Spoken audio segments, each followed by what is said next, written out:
is Edgar Delgado, and just seconds ago, he fatally shot an innocent man. Were you with what happened? I don't know who is the man who was shot. Can you tell me the name so I know if it's him or not? I don't know. I was with Omar. And who's Omar, the one that was shooting? I don't know. Hispanic. He has a beard, he's light skinned, he's Mexican. What was he wearing last night? I don't know the shirt, but he's wearing a hat. All units be advised, we received reports of a shooting at Hard Rock Casino in at Lake Tahoe. One is reported deceased, and the shooter is armed inside the building. 223.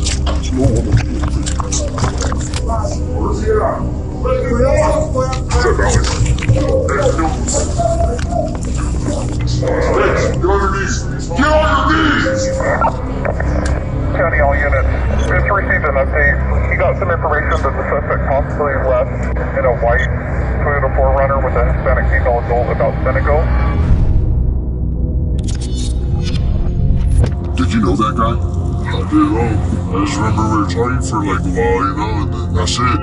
At 2 a.m. on March 25th, 2023, Edgar Delgado enters Hard Rock Casino and meets 32-year-old Omar Garcia, where they spend the next 6 hours together drinking and having a good time.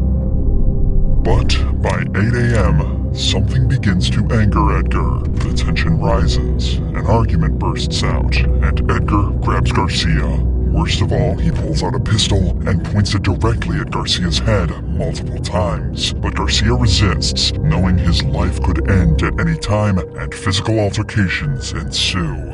Then, for one last time, Edgar grabs Garcia by the neck and whispers something in his ear, to the extent that Garcia stops resisting. Desperately, Garcia tries to disengage, knowing that this fight is not worth his life, but Edgar sees his chance and pulls out his gun before Garcia even has a moment to react, and seconds later, a single gunshot rings throughout the Hard Rock Casino. Garcia had little to no chance of survival. He was shot directly in the temple, and every passing second meant a step closer to death. Soon after, panic erupted in the hotel. Employees and residents scrambled to get a hold of authorities as dozens of 911 calls began pouring in.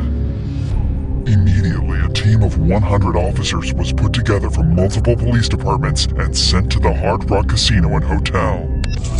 Okay, well, let's go. We gotta go to the south stairwell. Let's go, Coach. 2 or 3, we're heading to the south stairwell now. South stairwell.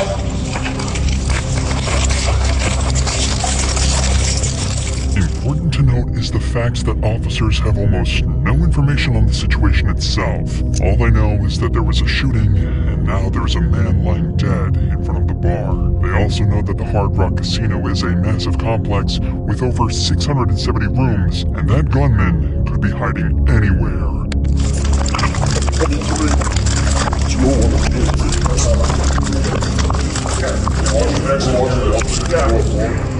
Hey, Matt, Keenan. Brian's gonna take the second floor because the stairwell's on the outside. Brian's taking the tray here, second floor, and we'll get our stairwells up.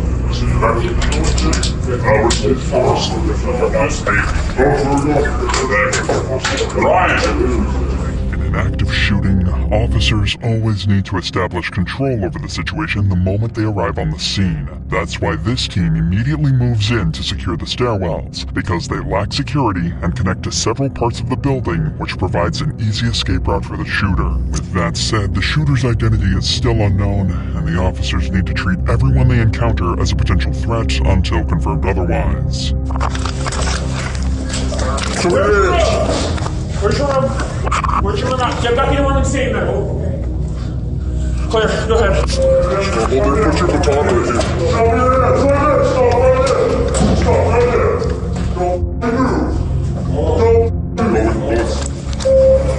Come down here around the corner. I'm also with you. After quickly confirming that these are innocent civilians and not the shooter, officers can now move towards evacuating them. The elevator there, right now. Up there.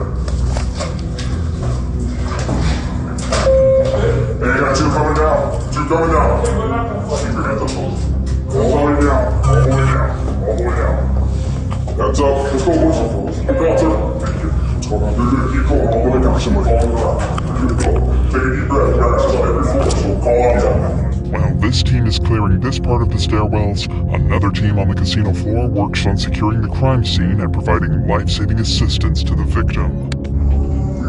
No, I ended up with this some down early at where the guy was.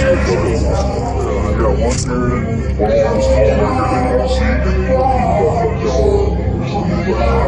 Although emergency services were quick to respond and Garcia was transported out quickly, it was far too late to save him. He was pronounced dead within minutes. Worst of all, the killer was still on the loose, and every second wasted meant that officers were further away from catching him and more innocent lives were in danger. That is why the team on the casino floor immediately starts gathering witness statements to try and figure out exactly what happened. The first was someone who was able to get a closer look at the crime scene immediately after Garcia was shot. Was that the only shell casing you found that was spent? No, the spent one's right here next to this. Here, hold on. That's the only spent one you saw? Yeah, so the word was that they were struggling.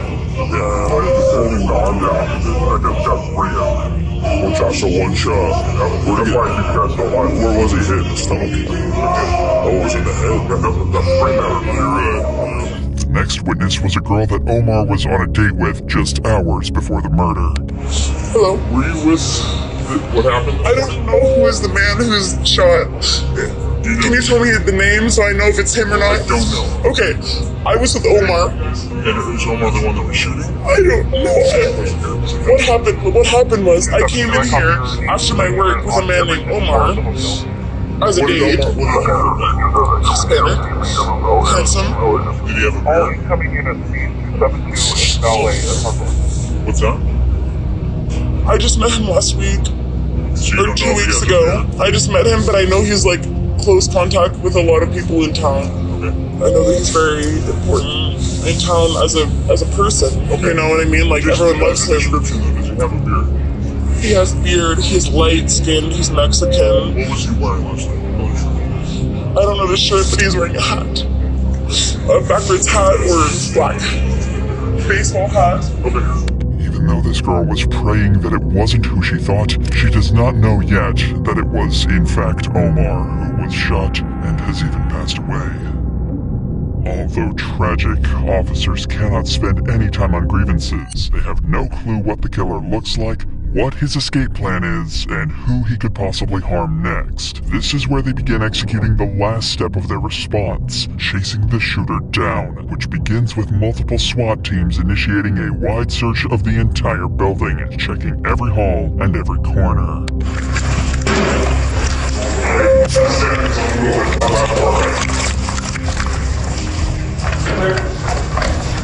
Okay, hold on.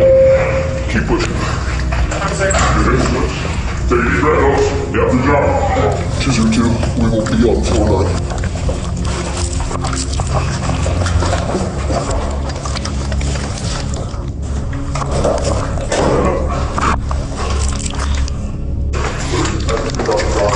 Hey, you see your hands. Show me your hands. I'm going to call you guys. Show me your hands. I've been crying. Show me your hands. I've been crying. Look around. Hispanic guy, beard, gray shirt. They're right there. Down here. Down here. I called me. Down here. Call me. Let me step over here. Okay. I'll step behind us. Just here, guys. That's the other plane where it happened. Friday, I ran into the bar and I saw the guy on the floor. Okay. Thanks. Hey, listen to me. Hey, both of you. He's in a hotel somewhere. One at a time. That's why we're staying. Okay, you guys need to get to the stairwell. Okay, let's stay over there. Sheriff's office, come out now! It's your hands. Come out. We thought it was our kids. Our kids are in a couple of rooms Okay, down. listen to me. You guys need to stay in this room. Don't come out for any reason, okay? Okay. Keep it going. Do not come out. Okay? There's an active shooter right now. Stay in the room. At this point in time, officers do not have access to any of the CCTV footage, and it is difficult for them to find out who exactly the man is, let alone where he went. But getting their hands on this footage should only be a question of time. The security of casinos are often incredibly high, designed to quickly de-escalate dangerous situations like this, as we will come to see later in this video. The reason for this is part because of a shooting that happened back in Las Vegas in 2017. Due to the failure of that casino hotel's security, they were forced to pay out over $800 million to the victims of the shooting, ensuring that security would be increased on all casino hotels, much like this one. Actually, it's very common for hotels, casinos, or other companies to be forced to pay out settlements like this. That's why I partnered with Morgan & Morgan, the company that fought for many of the victims of the 2017 shooting, helping them win over $800 million. You're seriously hurt, your injury could be worth millions. With over 1,000 attorneys, Morgan & Morgan will fight to give you the best results. And unless you win, they do it all for free. In just the past few months, Morgan & Morgan has helped hundreds of people. One car crash victim in Florida won a verdict worth $12 million, and another in Philadelphia, $26 million. That was 40 times more than their insurance offered, so if you ever get seriously injured, your case could be worth millions. And it takes only a few minutes to see if you have a case. You can start your claim with Morgan & Morgan by visiting www.forthepeople.com/insanity, found in the description. With that said, police at Hard Rock Cafe received intel that the suspect likely fled into one of the 5 apartments nearby on the 1st and 2nd floor. Fortunately, this team you just saw cleared out the stairs and hallways, meaning more teams can rush into these apartments and look for the suspect. Sheriff's office, open the door, show me your hands. Keep your hands out.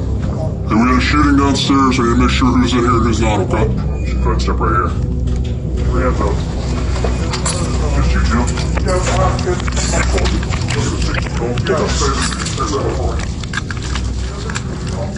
Clear? You just stay inside. Clear. Hello? I got this one. Hi, the sheriff's office. Everybody get in here? Yeah, we're good. How many people? 4. 4? Y'all here? Yeah. Okay, can we just check, make sure everybody's okay? Nobody's hiding? Awesome. Thank you, ladies. What is it, huh? I'm sorry.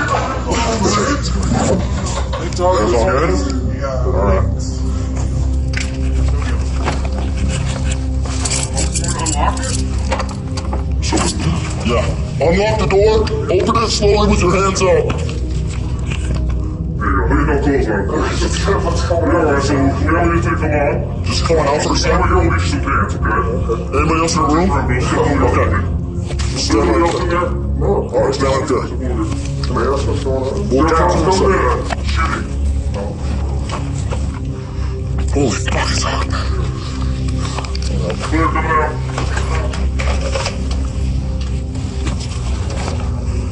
Okay to check out.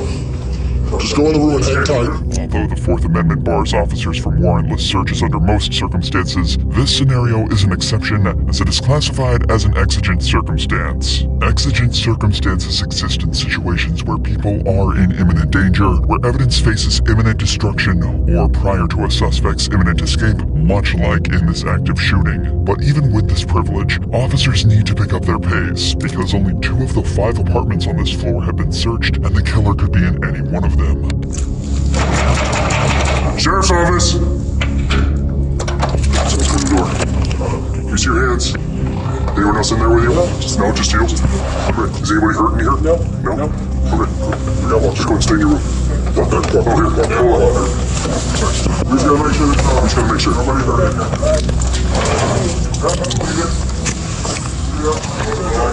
No, I don't. They're gonna shoot on this floor, so... Sorry. Thank you. Sheriff's office, open the door. Okay. Let me see your hands. Open the door, let me see your hands. Thank you, open the door. Oh, shit. Who else is inside? My son. Alright. Clear. We had a shooting incident at the hotel. Make sure there's no suspect there, okay? Hands up. You guys alright? How many are in here? Just 2 of you? Just me and my son. Okay, everybody's accounted for? Yes, sir. Good? Good. Even with such extensive manpower, SWAT is having a difficult time tracking down the killer, but they had one more apartment left, and the individual they came face to face with was someone who could very well be the killer. Sir, open the door. What's up? Sheriff's office, open the door. We're finishing this way. Open the door, I'm gonna break the door down and come in. Okay? We have a shooting, we're checking for people, so please open the door. My son's in the shower right now. Okay, open the door. You're not going in the shower. I understand that. Open the door, please. What do you want to do? We're searching to make sure everyone is okay. Okay. Yes. You just turn it on? Yes. It's on. It's on. So I need you to open the door, sir. But if you're coming in with SWAT gear, I've been sleeping. Okay, my gun's down and it's holstered, okay? I just need you to open the door so I can talk to you here and I gotta make sure everyone's okay that's inside the room, okay? We have an active shooter on the casino floor. Everyone's okay in here? Okay, I need you to open the door so we can make sure. Are you looking for somebody?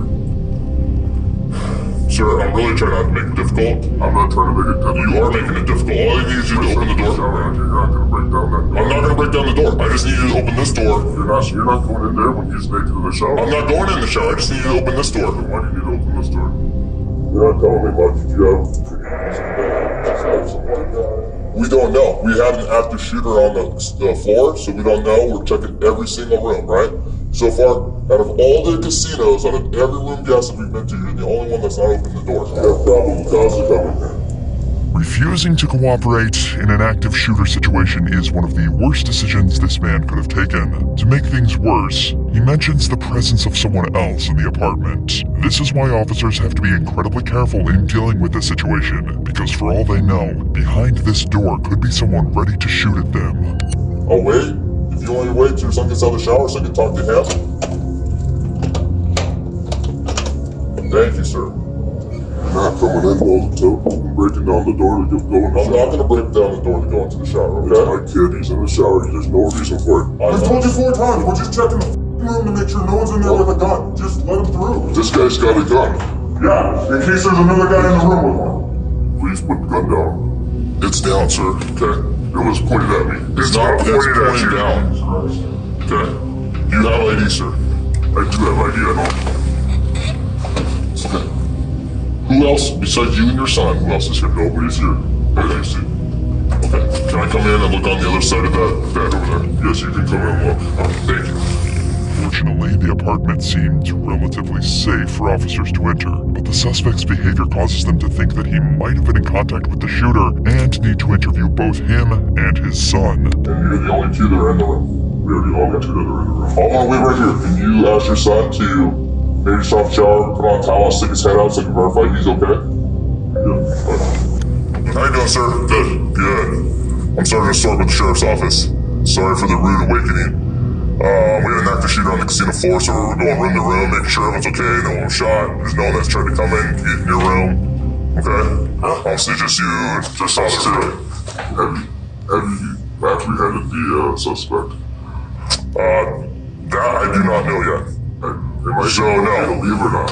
So we're asking people to shelter in place right now. We're pretty close to being done, so I say give about a half hour, call down to the front desk and ask if it's okay to come on out. A shelter-in-place is an emergency protocol deployed to protect citizens in case of an emergency. By staying put in safe places like their apartments, any threats are deterred from being able to harm individuals. For now, though, this man showed no proof of being affiliated with the shooting, so officers decide to move on. But even with the 5 apartments searched, there was no sign of the killer. The only option officers had left was to begin searching even more rooms on the higher floors, but this would cost them precious time that they did not have. This is why they turned to the hotel's CCTV footage in hopes of getting a lead on who the man is and, most importantly, where he ran off to.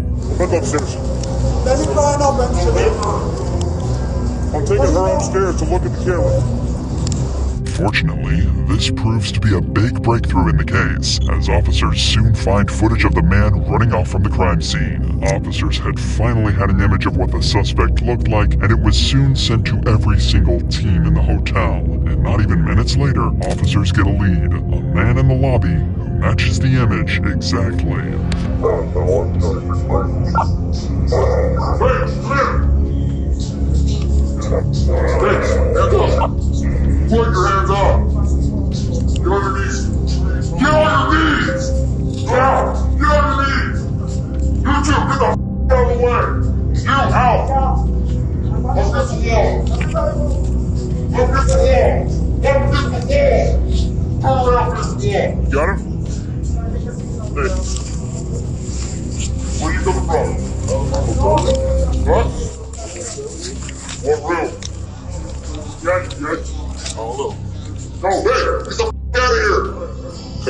like this.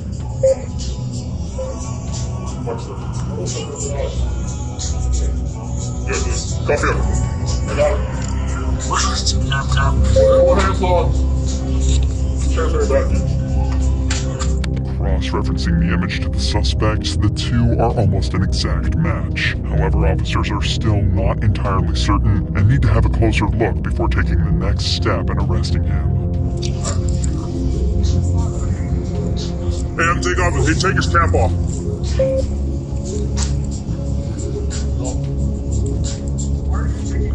Give me 10 minutes, please. Where your 10 minutes? Behind my arm.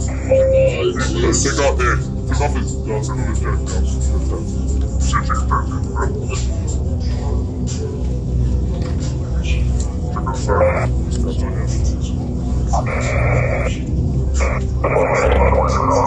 Check his right, let me see his right arm. Here's clear. So that's what we're looking for, buddy. Dude's got similar cells. He's close to your head. That's why you use what it is. Unfortunately, this turned out to be a dead end. This was not the man that the officers were looking for, and the frustration clearly began to grow. Were you out in the casino floor before you came down? We were at the restaurant and then went straight to the... Their surveillance guys did not know anything about this when I went up there to Zero. I gave them the picture when I went up there. Always south side of the gun. Right now. That's the last thing they marked. That was 10-15 ago. Yeah. I'll find it now. Don't forget to link up, step one. Get you out of here.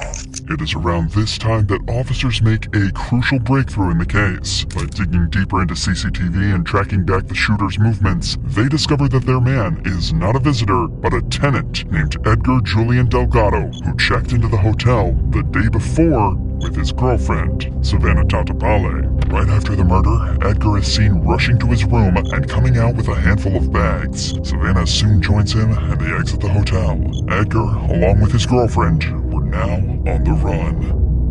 Despite the fast response from police, Edgar was able to escape because no one had a description of the suspect yet, and as we would later see, he even had a close call with an officer before he escaped. Immediately after finding out Edgar had escaped, all roads and highways in the state were placed under heavy monitoring. They were not going to let a murderer escape, and while they waited for Edgar to fall into their hands, they began interviewing hotel employees to understand the motives behind this murder, starting with a security guard who was present at the time of the murder, Robert Bells. And as he and I were finishing the cigarettes, we heard a loud boom, like a shot. Within 10 seconds, the dispatcher, who was Santos Nunez, said someone has been shot at Center Bar. You relayed that information over the radio? I relayed that information over the radio. I heard the information.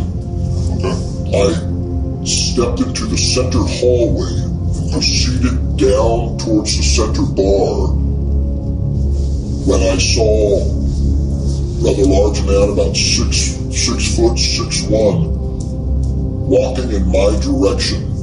Okay. My thought was, this is the guy who just shot someone at the bar, because he seemed a little agitated walking. So I immediately turned around. I stayed far away enough till he exited to the left going towards security podium. That's when I walked out. I overheard earlier the traffic that a gunshot, somebody had been shot at the bar, and that's when I walked over and I saw a man laying there in a pool of blood at the bar. From what Robert says, the killing itself was quite a big scene at the Center Bar, yet the response was so slow that Edgar was not only given the time to escape, but pack his belongings before doing so. To make matters worse, Edgar actually walked in front of the security podium, the point at which the entirety of the casino's security cameras were managed by guards. Security likely decided that pursuing an armed suspect, especially one responsible for a shooting, was not a wise decision to make, and rather opted to keep tabs on his whereabouts. Regardless, it is unfortunate that Edgar was given enough time to escape comfortably. At this point, officers move on to the next employee, Noble, who gives more insight into what the two were talking about before Edgar pulled the gun.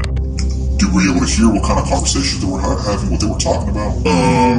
Not exactly. I wasn't really processing. It was still kind of early for me. It was kind of background noise to me, but Okay. they were, there's... Well, as they're being loud, was it a loud argument? Were they just being loud, laughing, joking? It seemed more like just kind of tough buddy stuff, I guess. More joking, I would think. In what way would you describe it, the tough buddy stuff? Comments? Like, they did mention they were starting it like, oh, joking, like, I could kick your ass, no, you can't type thing. Okay. And that's when, they started scuffling up a little bit. Do you remember who told who initiated that type of conversation? No, I can say for sure. Friendly banter turning into a murder is something highly unusual. There is a crucial piece of the puzzle that detectives are missing out on, and the only person who can give it to them is Edgar himself.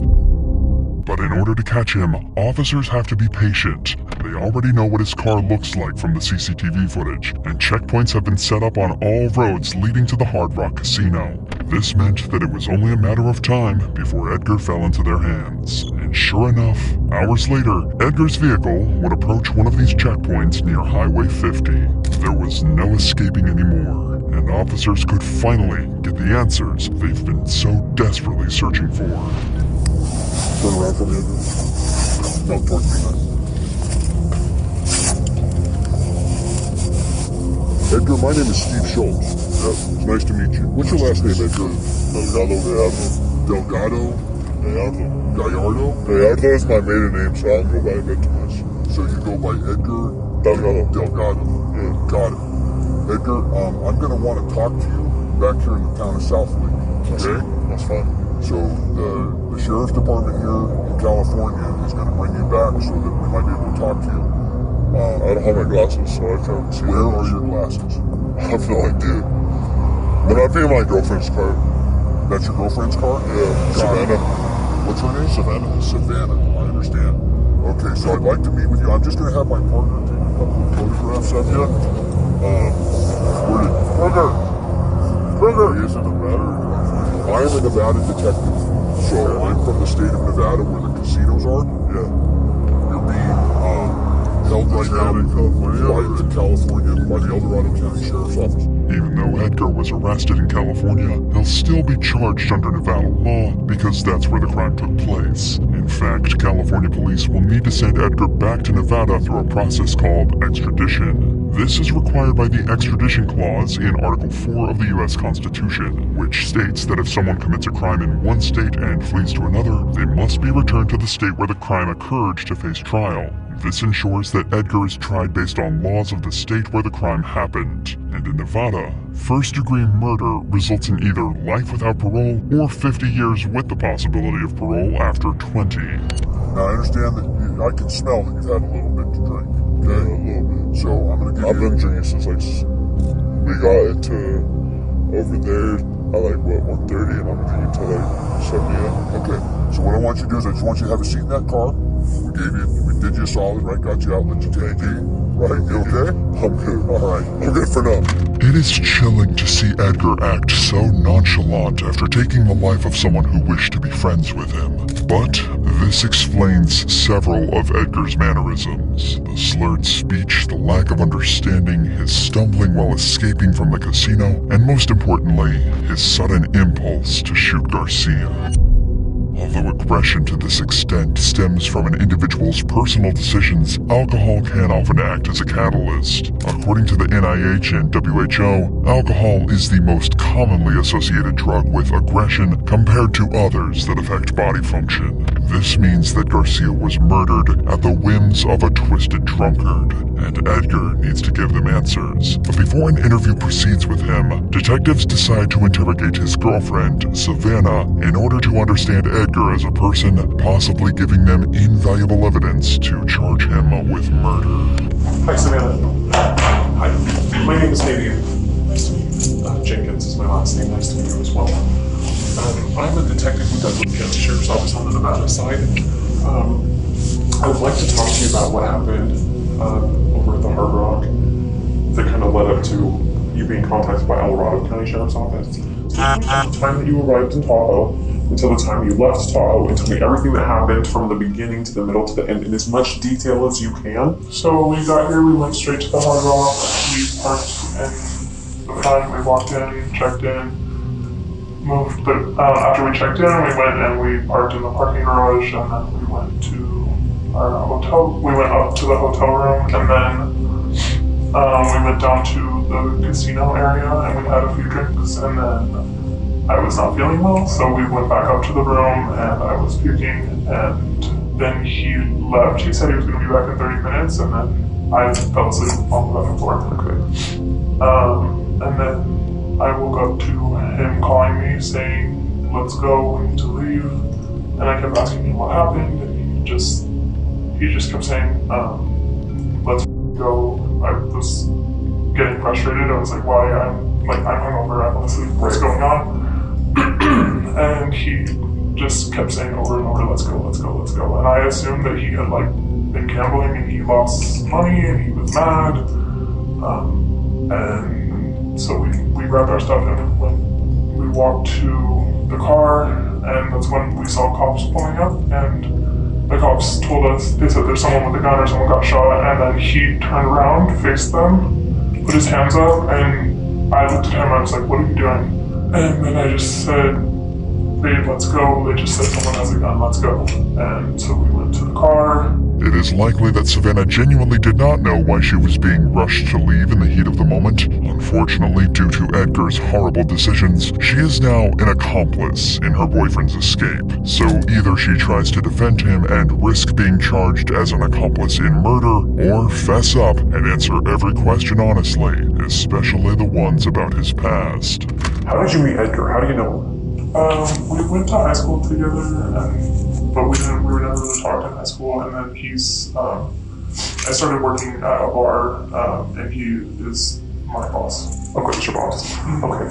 What do you know about him and his history before meeting you? Nothing. Okay, don't really know anything. I just know that we went to school together. Okay. Do you know anything about Edgar, his wife, things he may or may not have done in between when you knew him in high school and then when you knew him as your boss at the Rec Room? No. Okay. Have you guys had, some couples don't really have this is my history talk, some do. We have not. You have not had that talk. Okay. For now, the detective believes that Savannah isn't comfortable enough to reveal details and decides to take an alternative approach. By explaining the trouble she's in and mounting some pressure, there is a chance that crucial information can be squeezed out of her. You have to understand that when you know somebody has done something illegal or have a suspicion of it, or they are giving you that hint, and then if you help them escape, that's a crime. So by driving him away from the scene, you put yourself in a really bad spot. Okay, help you, right? I need to know everything. I'm going to be blunt with you. He shot that guy. I have a video of it. I watched it with my own eyes. Okay, because you got yourself wrapped up into a mess. So let's go back. He calls you at some point. Take me from the time he called you, and please, Savannah, be as detailed as you can about what he said to you, because I can see him calling you on the surveillance video. I can see him on the phone. So what did he say to you? He said, "Grab the bags, let's," and he just kept saying, repeating that over and over. Just grab the bags, let's go, let's go, let's go. Okay, so then he gets up to the room. Be super specific. What is everything that happened from the time he walked into that room until the time you guys walked out of the room? Tell me everything. He just said, "Let's go, we need to go," and I kept asking him why, what's going on, and he seemed upset, but he just kept saying, "Let's go, we need to go." He also said, he said, "We need to go to Mexico." We need to go to Mexico. That's what he Okay, so he said we need to go to Mexico. Okay. The time that he walked into the room, all right, so you guys get your stuff together. Boom. He says we need to go to Mexico, keeps telling you we gotta fucking go. You guys leave. You walk out to the parking structure and you're contacted by the police. I heard you say that the police approached and he put his hands up and turned. And you started to tell me what he said to you, and then you stopped. Because I don't really remember exactly what he said. I don't need verbatim. Give me the gist of what it was that he said to you. I had just woken up, everything was the floor, and I genuinely don't remember. Okay. So I'm picturing it in my head because I wasn't there, but I don't want to get it wrong. So when you say, can you give me a demonstration of what he did when the police approached? What did he do body language wise? What did he do? Well, I'm pretty sure he dropped his hat on the ground and he just put with his hands up. What does his backpack look like? I think it's a Jordan backpack. It's black. The only other things in the car were my bag, which is green, and he had another black duffel bag. The bag that Savannah mentions contains several of Edgar's items, including the weapon he used to kill Garcia. You see the barrels towards my barrels. And then it looks like the mag and the gun are separate. Okay. And there's a magazine with it. So let's watch for trace evidence right now. They're over at Jen's side.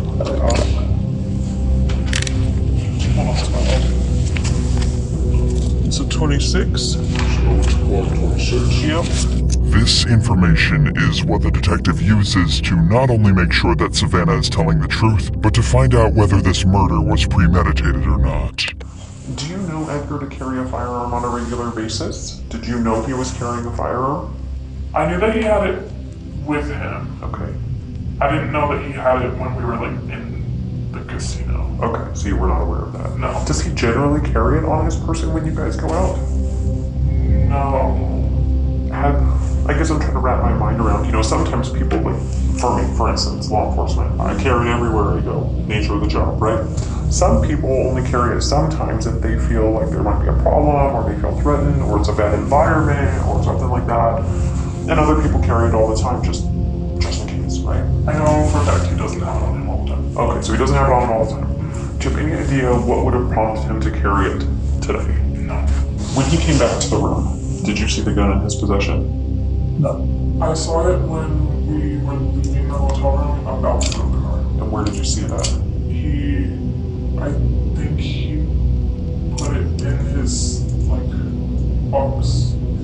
I don't know if it's like a gun case or what it is. Okay. So, I'm sorry, say that for me one more time. You saw it when you were leaving the room? Yeah, from the room to the car. Okay, so He stopped it and he put it in a box. I think it's his gun case. Under normal circumstances, it would not have been odd for Edgar to carry a weapon. This is because he worked as a security guard in Santa Cruz, and due to the nature of his job, one would expect him to be safety-oriented. If this were the case, detectives likely would not think that the murder was premeditated. However, the reality was that carrying a weapon was unlike him, as his girlfriend testifies. If anything, this has dug an even deeper grave for Edgar, since there are grounds to charge him with first-degree murder. But Edgar somehow makes the situation even worse for himself with the interview he gives one of the officers who arrests him. This would also be where we finally see Edgar's mental state during and after the murder. It's important for you to be able to tell your side of the story about what happened back there, and I want to listen to it. I didn't necessarily want to do it here in the back of a police car, but since you mentioned that you have a gun and that it's in the car, I think it's important that we have the conversation. So, That is, like, why don't you hold accountable to me because you didn't tell me that before, But all I gotta tell you is, like, why don't you tell me your side of this? How did this happen? long run, and she knows too, like, I know that she's been wanting to do it for a while, and she's been wanting to become, like, a police officer, Okay. So we're okay talking? Yes? You're willing to talk to me? A little bit. Okay, a little bit. And like I said, anytime you want, Edgar, If I don't want to talk to you, that's it. you can say, anytime during this conversation, you can say, hey, Steve. Like, I've had family members that are gay members, and, like, I know the way it is. I get it. In the streets. So I understand that you've had a life, right? I get that. And it's important for you to get your side of this out, what happened, why it happened, and I'm willing to listen to that. Immediately, the detective sets up a safe space for Edgar to talk. Considering the fact that he is drunk, these sort of questioning tactics have an instant effect on him as he begins to open up. Did you know that guy? I didn't know. You didn't know him? What happened? I just remember we were talking for, like, a while, and then, like, that's it. Like, I just remember we met up, he was like, oh, like, I'll teach you how to, like, fucking snowboard, I'll teach you how to skate. I'm like, I know where she is too, like, I was like, oh, like, yeah, that's fine, Did you do something that made you shoot him? I can't escape that. just thought I went to an activity to try and get out of that parking lot real quick. And I realized she was asleep the whole night. She was asleep throughout the whole night. And I wish I was asleep that night too. Are you an armed security guard when you're a bouncer or no? No? So, why did you have the gun on you today? You don't know. I appreciate you taking the time to talk with me. I think it's important to just get it out. Tell me the whole thing about what happened, what was said, why it happened. Slowly but surely, Edgar begins to crack. The tears begin to flow, and his consciousness starts to catch up to his actions. This seems like, from what you described, as kind of spur of the moment thing. So something happened. I'd like to know what happened. I wish what happened.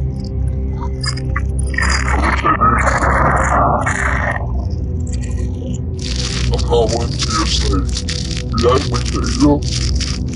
React like what? I don't know. How many times did you shoot? I don't know.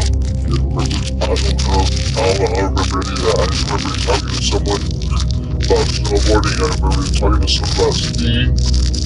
And I just remember, like, leaving, like, no one talking around me. And I just remember a bunch of ARs put it everywhere. And I remember, like, earlier, like,